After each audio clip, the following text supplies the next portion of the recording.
आपको शारदा चौक और जयस्तंभ चौक के बीच का नज़ारा दिखा रहे हैं। देखेंगे यहाँ पर सिर्फ और सिर्फ प्लास्टिक के टुकड़े हैं। देखिए ये जो कन्फेटी है ये स्वागत जुलूस में उड़ाया जाता है, जुलूस में उड़ाया जाता है और प्योर ये प्लास्टिक का टुकड़ा है। तो ये प्लास्टिक के टुकड़े करोड़ों की संख्या में आपको जगह जगह दिखाई देंगे। सबसे बड़ी बात, ये सिंगल यूज़ प्लास्टिक होता है, उस श्रेणी में आता है। इसका इस्तेमाल किसी भी धार्मिक उत्सव या किसी भी काम पर नहीं करना चाहिए। देखिए, अभी हमारे पास समय बहुत कम है। हम तो पूर्व में भी ये बात बोले थे। मैं सभी सनातनी भाइयों से ये आग्रह करूंगी कि इस प्रकार का कोई काम न करे जिसका दुष्परिणाम हमारे शहर को और शहरवासियों को भुगतना पड़े। भगवान गणेश की प्रतिमाओं का विसर्जन हो, माँ दुर्गे के प्रतिमाओं का विसर्जन हो या ईद मिलादुल नबी का जुलूस हो, रायपुर में एक ट्रेंड बन गया है कि जुलूस के साथ एयर कंप्रेसर की मदद से प्लास्टिक के टुकड़े, जिसे कन्फेटी कहते हैं, वो उड़ाए जाते हैं। आप देखेंगे कि किसी भी जुलूस के बाद बड़ी मात्रा में लाखों करोड़ों की संख्या में ये प्लास्टिक के टुकड़े आपको सड़क में कई 100 मीटर तक दिखाई देंगे। रायपुर में भी आज जुलूस निकला है। उसके बाद आप देखेंगे कि तात्यापारा चौक से लेकर जयस्तंभ चौक तक आप जाएंगे तो ये प्लास्टिक के टुकड़े करोड़ों की संख्या में आपको जगह जगह दिखाई देंगे। सबसे बड़ी बात, ये सिंगल यूज़ प्लास्टिक होता है, उस श्रेणी में आता है। इसका इस्तेमाल किसी भी धार्मिक उत्सव या किसी भी काम पर नहीं करना चाहिए। बाद में यही टुकड़े नाली पे जाएंगे, नाली में जाकर नालियाँ जाम करेंगे, ड्रेनेज सिस्टम जाम करेंगे और मवेशी भी इसे खाएंगे। तो आप देखेंगे सीधे अभी हवा चल रही है, गाड़ियों की हवा से ये किनारे आएगा और ये सीधा पूरा नाली में जाएगा कचरा। तो अभी ईद मिलादुल नबी का जुलूस था, अब गणेश विसर्जन है, दुर्गा विसर्जन है, उस पर भी ये तमाम चीज़ें जो है वो बिकती रहती हैं। सबसे बड़ी बात, सिंगल यूज़ श्रेणी में आने के बावजूद भी इस पर प्रतिबंध नहीं लगाया जाता। तो हम तात्यापारा चौक से लेकर जाएंगे जयस्तंभ चौक तक। जयस्तंभ चौक तक पूरा आधा किलोमीटर की कचरा आपको दिखाई देगा। सिख समाज के जुलूस के बाद आपने देखा है कि पीछे सेवादार झाड़ू मारते चलते हैं, पूरा कचरा खुद उठाते चलते हैं, लेकिन ये अन्य समाजों में देखने को नहीं मिलता। किसी भी समाज का अगर जुलूस या भंडारा होता है तो आप देखेंगे कि कचरा छोड़ दिया जाता है नगर निगम के भरोसे, जबकि सिख समाज से हमें सीख लेना चाहिए। वो खुद ही अपना कचरा साफ करते हैं। और सबसे बड़ी बात, इस पूरे कचरे में आपको सबसे ज़्यादा सिंगल यूज़ प्लास्टिक देखने को मिलेगा।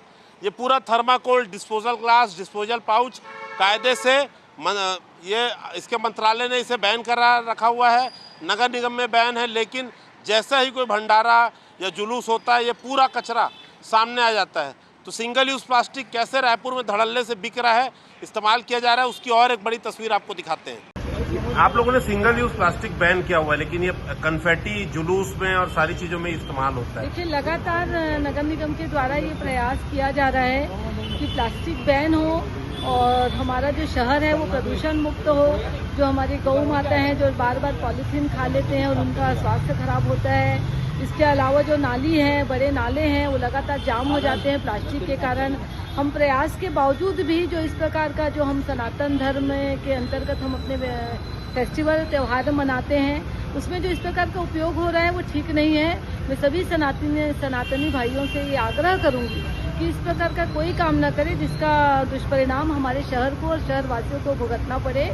और आने वाले समय में हम नगर निगम के माध्यम से इसमें भी पूर्णतया बैन लगाने का प्रयास करें। ये भी 2 दिन में विसर्जन चालू हो जाएगा, फिर नवरात्रि का विसर्जन देखिए, है। अभी हमारे पास समय बहुत कम है। हम तो पूर्व में भी ये बात बोले थे कि इस प्रकार का उपयोग वर्जित है और हम लोगों को और जागरूक करने का प्रयास कर रहे हैं कि गणेश विसर्जन के समय में, गणपति विसर्जन में इस प्रकार का कोई कृत्य ना करें। इससे हमारा जो वातावरण है वो भी प्रदूषित होता है, पॉल्यूशन इससे होता है, हमारी जो नालियाँ हैं वो जाम होती है। बहुत नुकसानदेह चीज़ है। जनता को जागरूक होकर इस चीज़ को समझना पड़ेगा। आपको शारदा चौक और जयस्तंभ चौक के बीच का नज़ारा दिखा रहे हैं। देखेंगे यहाँ पर सिर्फ और सिर्फ प्लास्टिक के टुकड़े हैं। देखिए ये जो कन्फेटी है ये स्वागत जुलूस में उड़ाया जाता है, जुलूस में उड़ाया जाता है और प्योर ये प्लास्टिक का टुकड़ा है।